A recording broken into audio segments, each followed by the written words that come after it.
We're proud to welcome you to the Exceptional Advisor podcast series brought to you by the Investments and Wealth Institute.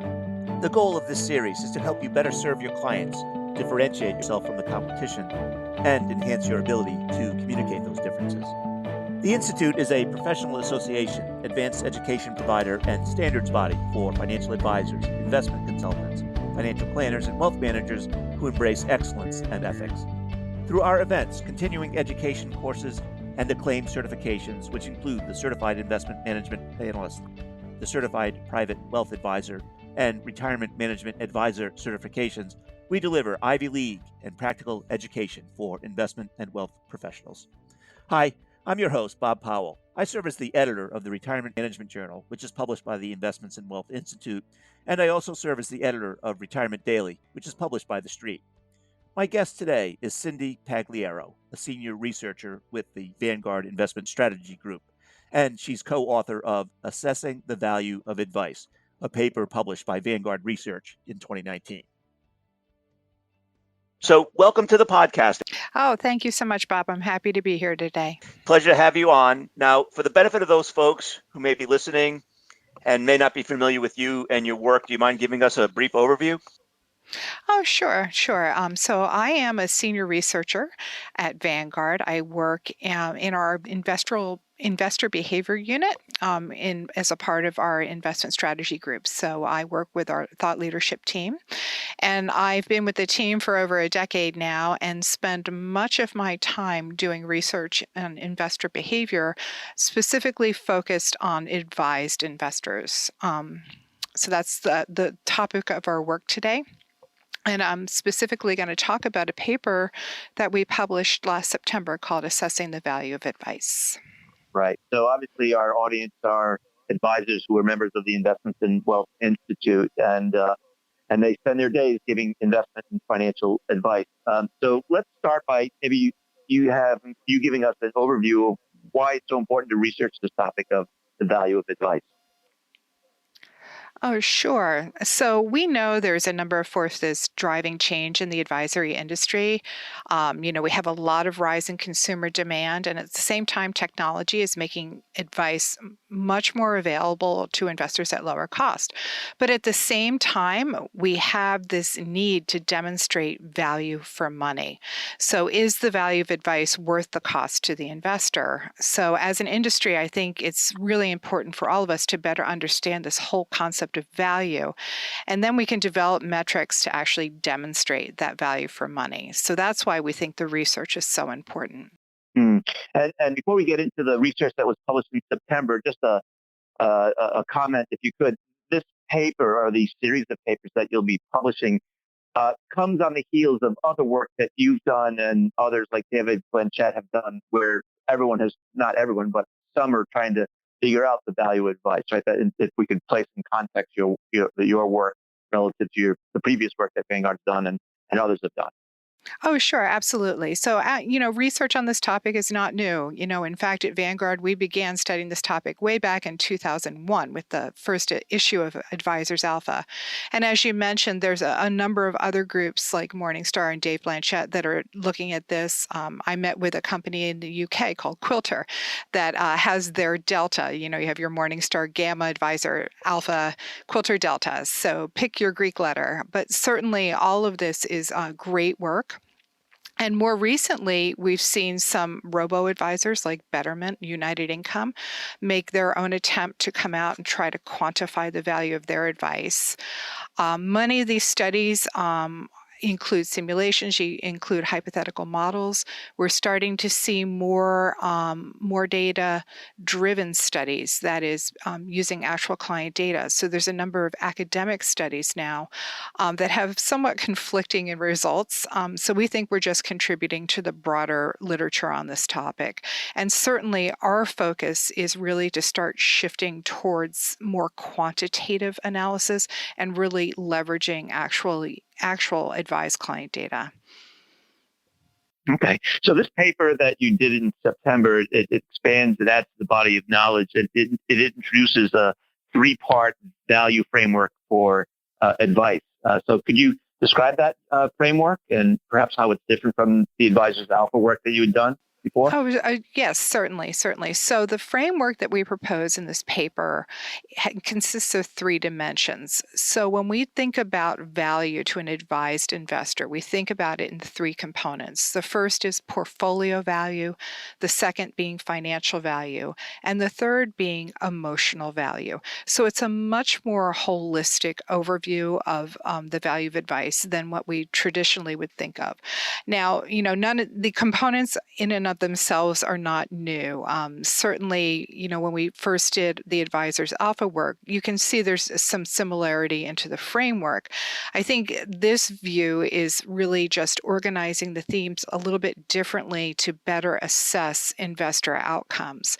So we're shifting from just the portfolio value to broader wealth value, from just the functional components to include more emotional components. And again, I just want to emphasize that need to move from simulated based modeling to more quantitative based modeling. And how's the framework different from the work that Vanguard did with the Advisors Alpha? Is there some points of differentiation? So again, I would just say, I would say I always think of it as an evolution. So, just we're evolving the concept. If you look at the original Advisor Alpha framework, I think there were 4 components, and one component, behavioral coaching, was specifically called out. I think what we've realized over time is behavioral coaching is a very important component, but it really is part of a broader framework of what we consider emotional value. So the whole concept of emotional value is much more complex. So we think these 3 larger dimensions really encompassed holistic value. So in this first paper on the subject, you present one outcome from each of the pillars: portfolio value, financial value, and emotional value. So let's start with portfolio value and the quality of portfolio construction. Can you tell us a bit about the research that examined equity risk taking and some of the key findings in that pillar? Oh, sure, absolutely. And just to take a step back, so what we did is we wanted to really highlight the breadth of the framework and really illustrate, how we can look at so many dimensions of value within the framework. So what we chose to do is leverage data from our advised investor base. These are individuals who invest with our personal advisor services. And we wanted to highlight, again, the breadth of the service by looking at just one component in each. So for the portfolio dimension, what we chose to focus on was the quality of portfolio construction. And specifically, what we wanted to look at was compare or understand how advice influenced portfolio construction, or more specifically, how it addressed what we consider known investor errors when it comes to constructing portfolios. So we took a sample of about 50,000 investors and we compared their portfolios 6 months before and 6 months after advice adoption. And again, what we know is that investors left to their own devices demonstrate specific portfolio investment. I hesitate to call them errors, but we know that they make some not so great choices. So one thing we know for sure is people will take inappropriate levels of risk. And there's a lot of research that demonstrates that. They either take too much or too little. So certainly one aspect of advice that's very helpful is really correcting that decision. So in the paper, we took a close look at equity allocation before and after the adoption of advice. Now, if we were to look at it in aggregate, we see, on average, there was very little shift, but at the client level, there's certainly a huge impact. And in terms of equity share, what we found that is for 2/3 of our investors, 2/3 of those investors, required a meaningful change of at least 10 percentage points. About half needed a meaningful increase in equity, and about half needed a meaningful decrease. So it was pretty substantial. So when you look at the changes that take place when a client is advice assisted, talk a little bit about maybe some of the implications for advisors and their clients. Is it that their portfolios become more well diversified and better able to generate after-tax risk-adjusted returns? Is that sort of the the net goal of that? Well, I mean, it's certainly one goal. I think what we're demonstrating here when we look at the portfolio is we're just acknowledging, or excuse me, what we notice is that we know people make certain types of errors. We know that people take inappropriate levels of risk. People tend to hold money in cash. You have people who like to invest in individual stocks, and they don't always do that very well, and it composes too much of their portfolio. We also see a considerable amount of home bias. So in this particular study, we looked at all of those various attributes and demonstrated how the advisory service and the advisor could really help correct and deal with those different behavioral biases. Mm-hmm. So in terms of I think part of the research, there's another paper that will be coming out that where you do a deeper dive into portfolio value. And in that paper, there's some other findings with regard to investors taking a more disciplined approach to their investing and their asset allocations. Oh, yes, absolutely. And that paper will be forthcoming. And basically, it is a deeper dive of this first study that we just highlight in the paper. One of the things that we do illustrate is we looked at age-based equity allocations. And it's one of my favorite charts in the paper, actually, because what we do is we compare the portfolio, again, pre and post advice adoption, but we look at the distribution of average equity allocation by age prior to advice.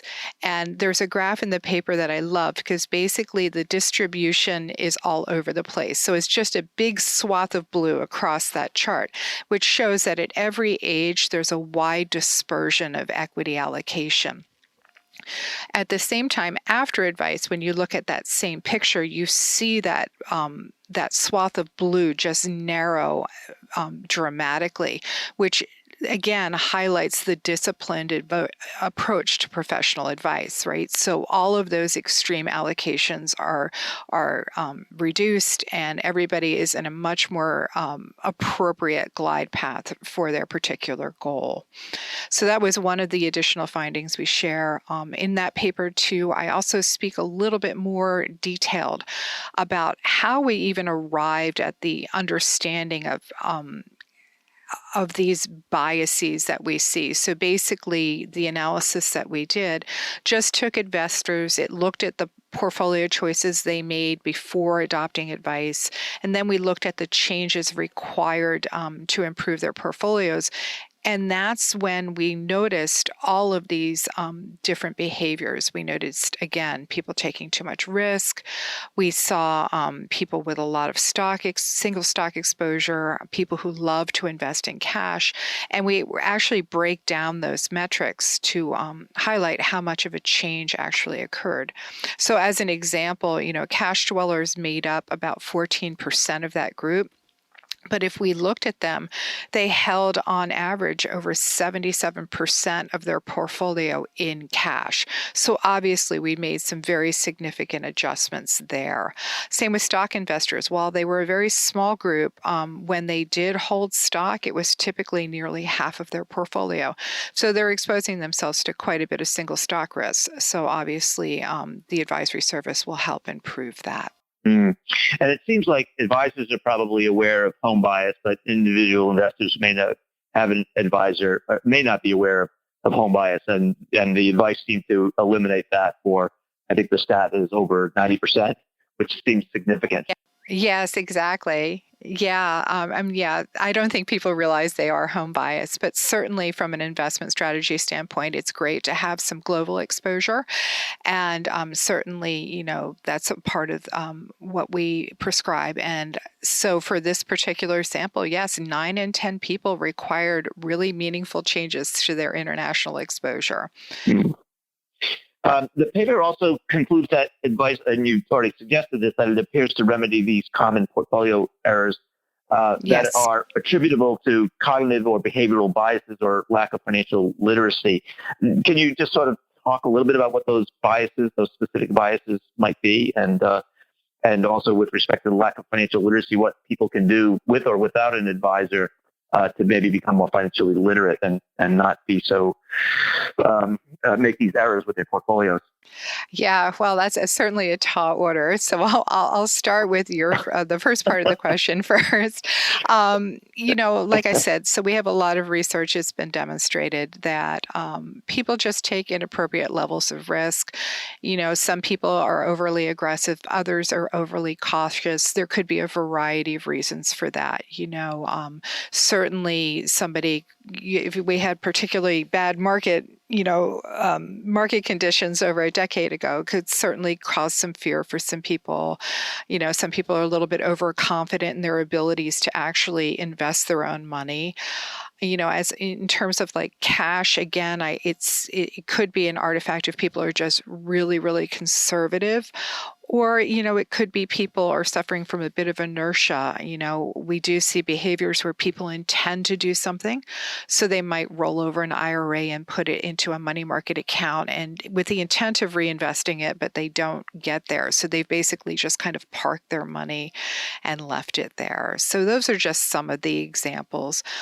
With respect to the lack of financial literacy, there's a great body of work by a local professor here and some of her co-authors from the Wharton School does some wonderful work on financial literacy. And just broadly, we know that just not here in the U.S., but across the globe, there is quite a bit of financial illiteracy. It's unfortunate.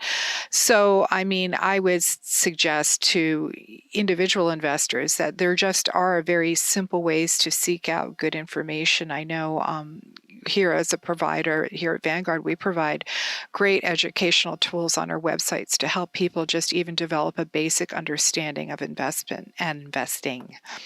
Mm-hmm.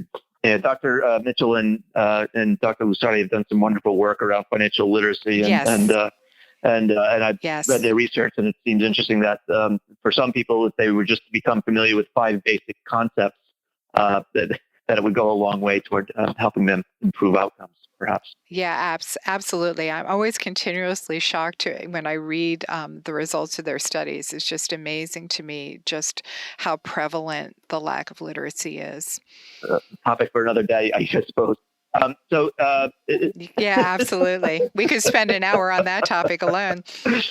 So are there other things about the portfolio outcome pillar that we should touch on before we move on to the other 2 pillars? No, I think we've covered that. I think we've covered that topic pretty well. Again, like I said, I think the benefit that we were trying to highlight in this pillar is that we know that, again, we said that people have biases. They may lack financial literacy when it comes to investments. And here's where professional advice is very beneficial.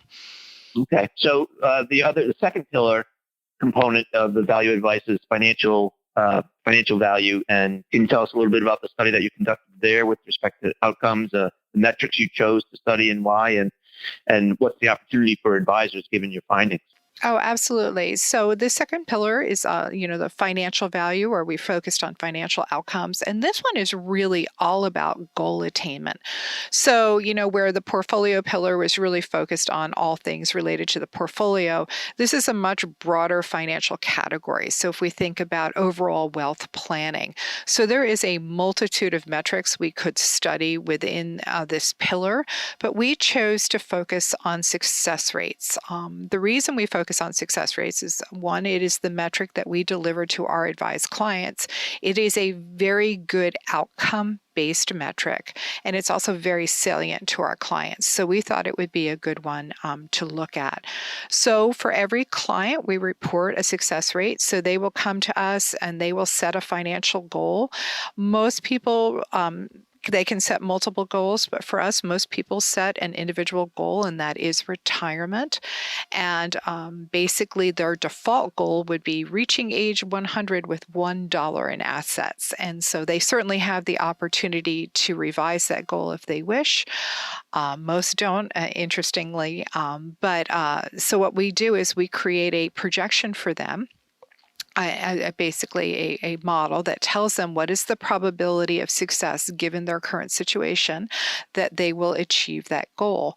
And what we did is we collected that metric at one specific point in time for over 100,000 investors, and we did just a broad distribution to understand and see who's on track, who's close to being on track, and who needs a little bit more help. And I think one of the values of this metric is it just gives you a great overview of the book of business and understanding who's in good shape, who needs more assistance.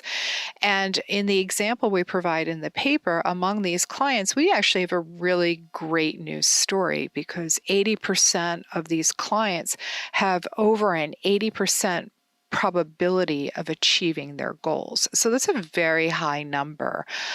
We do have a small group that are off track or below that number, and a very small group that are at the tail end of the distribution. So they definitely have some challenges and certainly an opportunity with the advisor to work with them and help them make decisions that will help them better get closer to achieving their goal.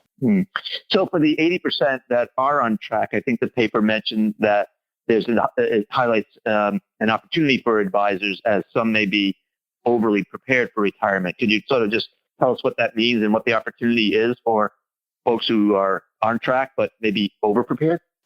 Yes, so there certainly is an interesting observation that we made. I mean, certainly no one wants to run out of money, right? People want to be able to achieve their financial goals.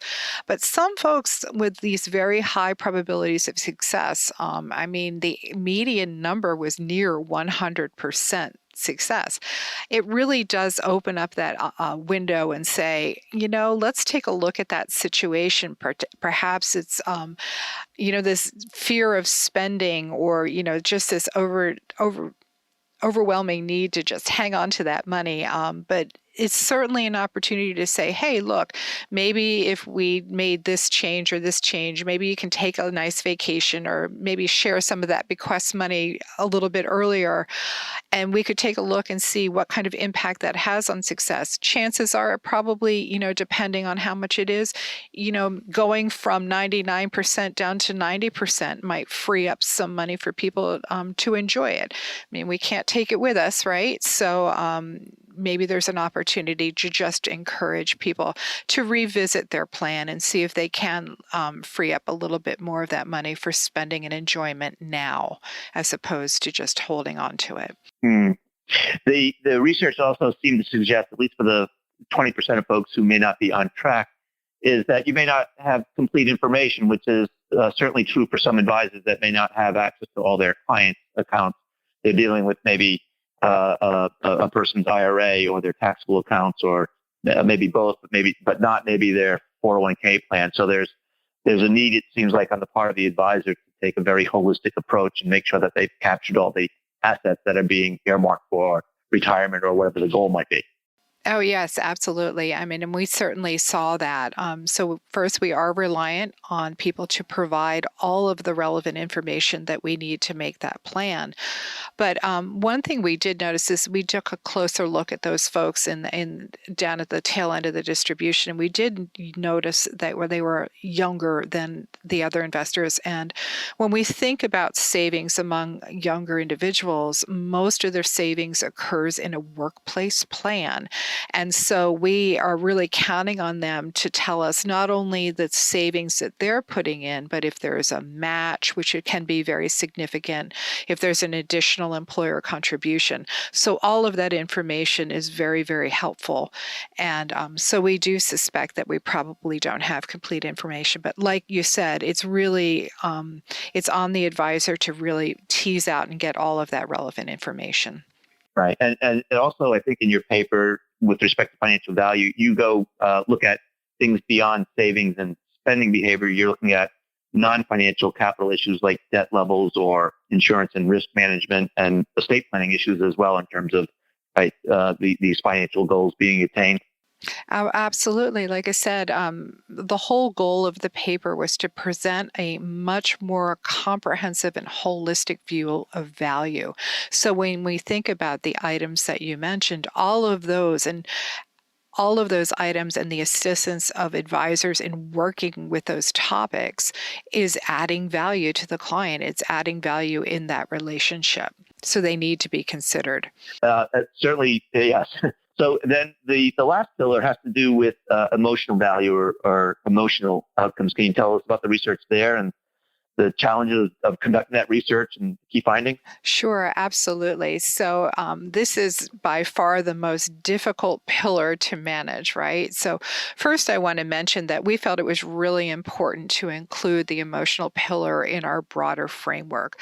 I know many people have long hypothesized that emotional value is there. It's just we just don't know how to think about it. We don't know how to measure it, but we know it exists.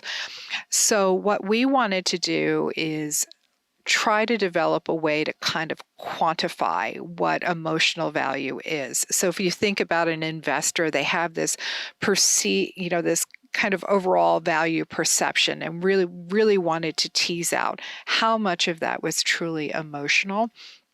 So this is really our first foray into the topic. And what we did is we fielded a survey. We did a multidimensional survey of 3,000 US investors. And multidimensional meaning that we conducted qualitative interviews because we wanted to understand when we asked investors, how do you value advice? What is value to you?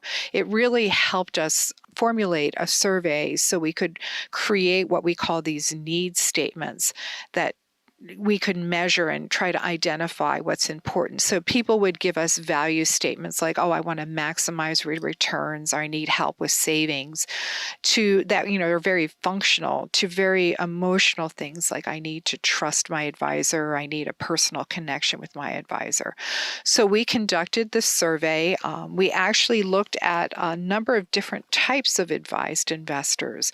So we looked at people who we consider traditionally advised. So these are people that usually work face-to-face with an advisor.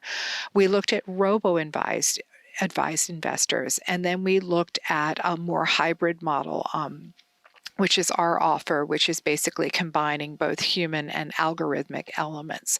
So in this particular paper, we just looked at our personal advisor clients, and we looked at the results of the survey.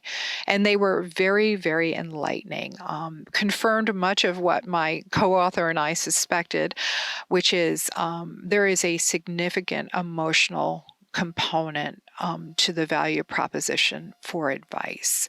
We saw very strong value with respect to a relationship with a trusted advisor. It was by far the strongest. So attributes that, relate to trust and personal connection and having an expert to help with investment decisions, all of those were very important. For this particular group, we also saw this need for what we call protection and assurance. So this was very highly valued. So feeling the need that they're on track, knowing that survivors would be cared for in the event of an emergency, this whole idea of reassurance that things will be okay even in a market downturn. And then we still saw what was less, relatively speaking, important, but still important, were the concept of those traditional planning attributes. So I like to highlight that in this bucket, we consider like, I need to maximize my investment returns relative to things like trust and personal connection and protection. This is actually relatively unimportant. So I thought that was very interesting. I do want to say, you asked what was difficult about this. One significant learning that my co-author and I had on this during the study was when we designed our survey questions, we broke them down into our various dimensions of our framework. We asked financial, things that were financial, portfolio, and emotionally related.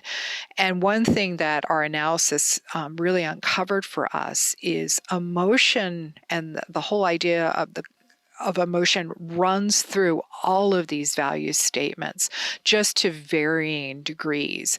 So things that we actually thought were pretty functional, for some were very, very emotional. And so we really had to work to develop a tool or a metric that would help us really tease out that emotional component. And when we did that, we found, in the paper we reported as 45%, that of the overall value proposition, about 45% is purely emotionally related, which is pretty significant. So it's not the 45, 41, 40%. It's really, it's recognizing that a huge chunk is emotionally related. And I think that's a really important finding. Hmm. So when you think about that, the fact that it's so heavily weighted toward emotional value, it seems like the paper also gives advisors perhaps a roadmap for achieving that, which would be those 3 value attributes that you've described about continuous plan monitoring, et cetera, and if they were to do those things, that they would maybe increase the chances of fulfilling their delivering value, delivering.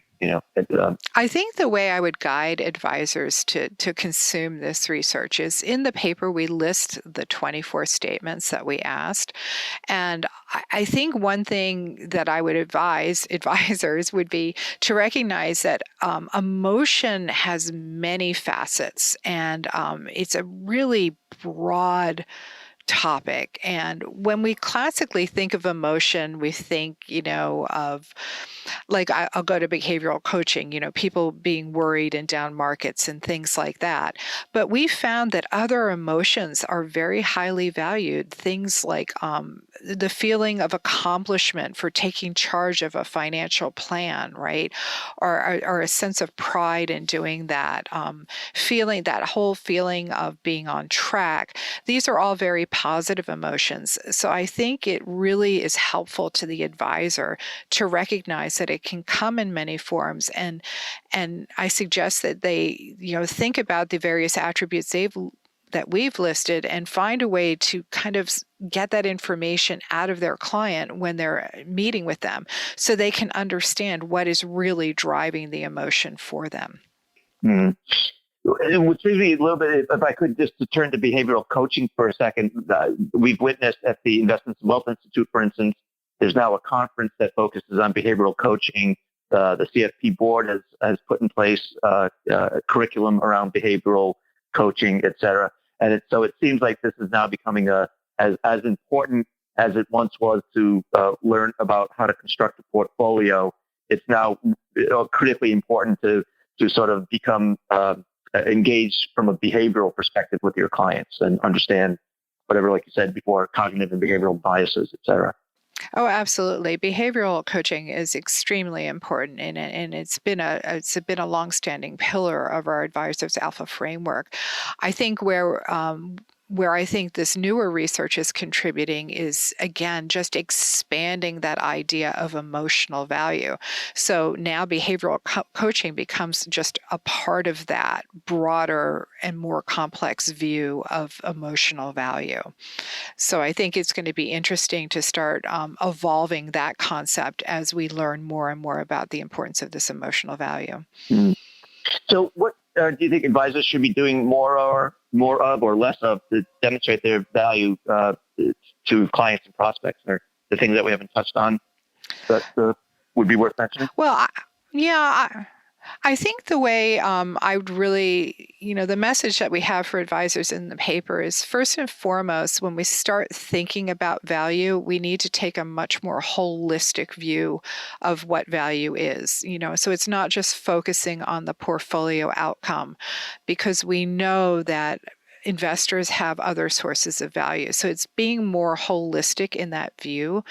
The other is, I will say, as an industry, we're in a very relatively nascent stage of thinking about how to provide unified metrics of value, but we need to start moving in that direction, right? So I would encourage people to start thinking about data and analytics and how we can come up with good measures that we can deliver to the client and have them understand, obviously, using these measures, how we are providing value to them.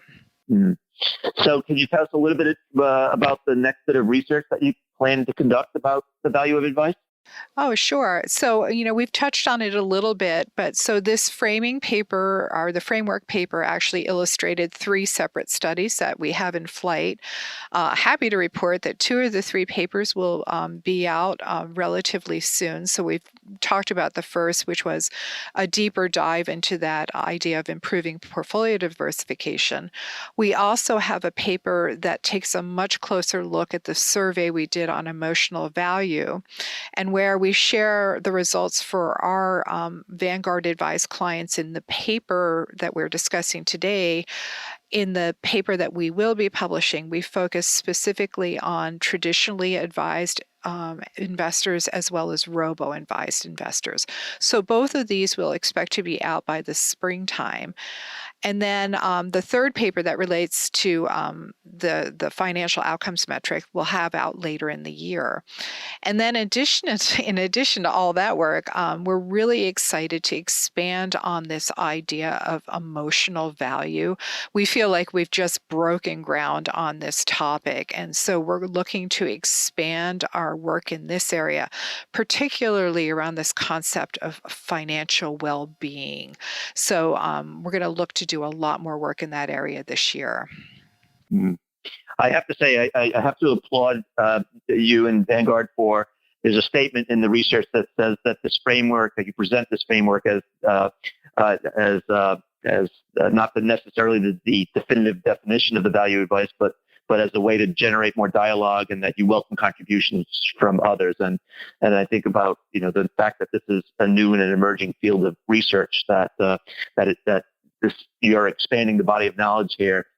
Should give others, I think, impetus and incentive to keep researching this, because obviously for advisors, this is a key question. How do I demonstrate the value of my advice to a client? Yeah, well, thank you for that comment. I mean, certainly, we're always open to input from others. I mean, across the industry, we're all helping each other by exploring and researching these various topics and learning from one another.